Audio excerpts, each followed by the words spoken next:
Selamat pagi, selamat siang, dan selamat malam teman-teman dan Preni semuanya. Kami dari kelompok 12 akan mempresentasikan tentang CD8 Plus.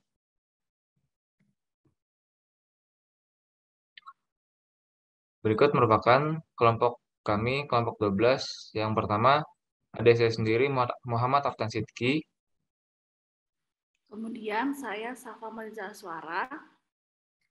Lalu adalah saya sendiri, Salena Salsabila Hilmisa Nitip Raja.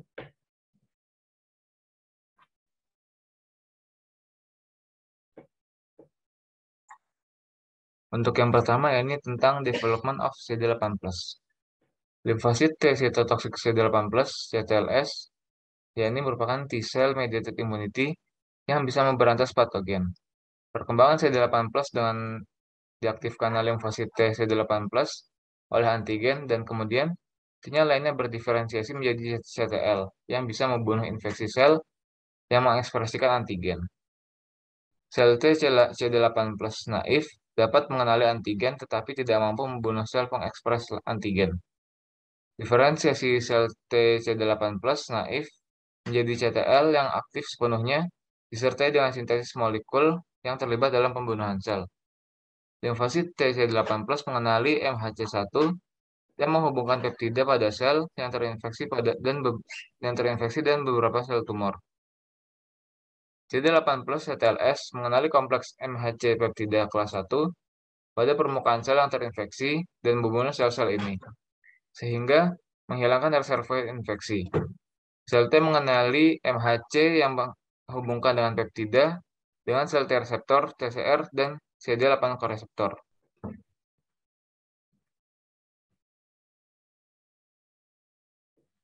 Sel limfosit T CD8 positif tidak berbeda jauh dengan CD4 positif.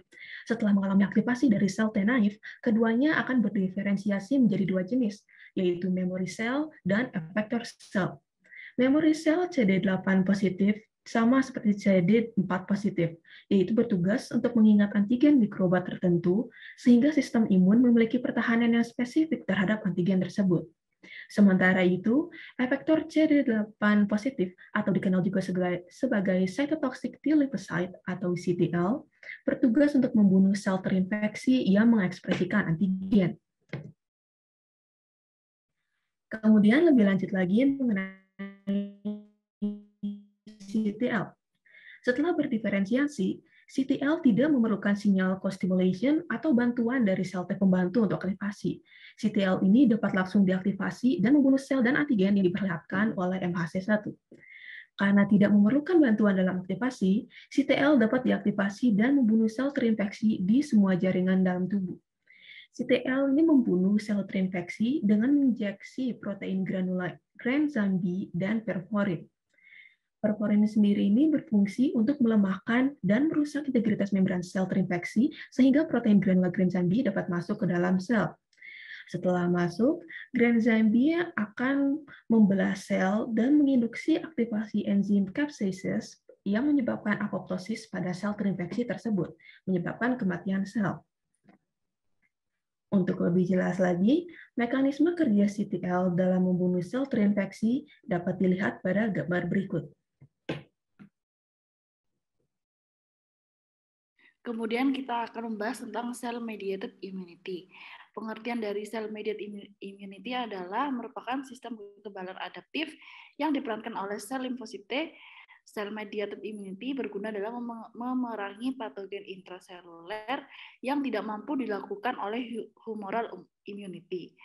Kemudian sel-sel yang berperan dalam sistem imunitas adalah sel limfosit T CD8 dan CD4 yang dimana sel ini mampu mengenali bagian dari organisme patogen melalui presentasi antigen yang melibatkan molekul MHC. MHC terdapat dua kelas, yaitu MHC kelas 1 dan 2. Sel TCD8 mengenali sel yang memiliki MHC kelas 1 dan sel TCD4 mengenali sel yang memiliki MHC kelas 2. Kemudian cara untuk memerangi patogen adalah patogen difagosit sel APC, kemudian APC mempresentasikan antigen kepada sel TCD4 helper, Lalu sel TJD4 nantinya akan menstimulasi atau mengaktifkan sel TJD8. Kemudian sel TJD8 itu akan melakukan pembunuhan pada sel-sel yang mempresentasikan antigen dari patogen yang sama. Next. Kemudian berikut adalah langkah-langkah untuk resistance of pathogenic microbes to cell-mediated immunity. Cell-mediated immunity merupakan pertahanan host yang dimana limfosit T berfungsi sebagai sel efektor.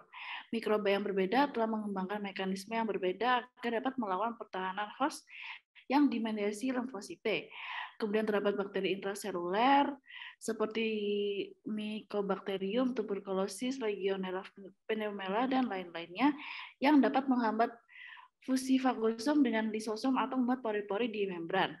Fagosom yang memungkinkan organisme ini keluar ke sitosol. Kemudian mikroba ini mampu melawan mekanisme mikrobisida fagosit, bertahan hidup dan replikasi di dalam fagosit.